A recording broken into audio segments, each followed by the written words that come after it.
రాష్ట్ర ముఖ్యమంత్రిగా కేంద్రంలో అనేకమైనటువంటి బాధ్యతాయుతమైనటువంటి పోర్ట్ఫోలియో నిర్వహించి దేశ ప్రధానమంత్రిగా సేవలందించిన మహనీయుడు పివి నరసింహారావు. భారతదేశం ఆర్థికంగా కుంగిపోయిన సమయంలో దశ లేక దిశ లేక పునాదుల సందర్భంలో భారత ఆర్థిక వ్యవస్థని చక్కబెట్టడంలో, భారతదేశాన్ని మాటలుగా తీర్చడంలో విజయం సాధించిన మహనీయుడు పివి నరసింహారావు.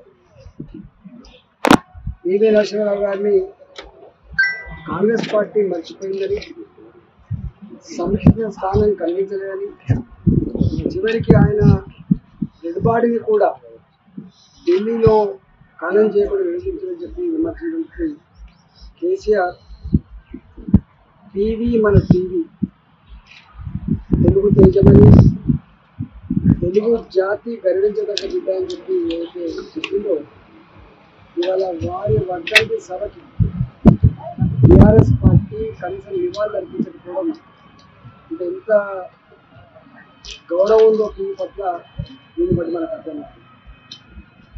ఆనాడు తెలంగాణ ప్రజలలో టీవీ గారికి ఉండే పలుచబడి, టీవీ గారికి హోదాని, వారి పట్టినటువంటి మమకారాన్ని సొంతం చేసుకోవడానికి కేసీఆర్ మాట్లాడిన తప్ప నిజమైన గౌరవం లేదనడానికి ఇవాళ సజీవ సాక్షి. ఏది ఏమైనప్పటికీ కూడా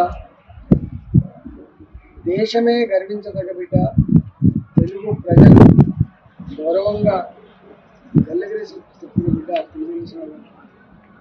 వారికి భారతీయ జనతా పార్టీ పక్షాన ఘనమైన నివాళులు అర్పిస్తున్నారు. అనేక రకాల మార్గదర్శకాలు బహుభాష బహుజని చెప్తున్నారు.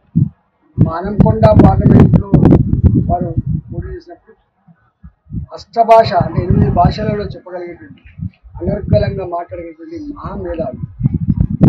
ఈ దేశంలో అనేక మంది రాజకీయవేత్తలు ఒక దిశని అందించిన మహనీయుడు పివి నరసింహారావు. వారి ఆశయాన్ని మరొకసారి స్మరించుకుని రాబోయే తరాలకు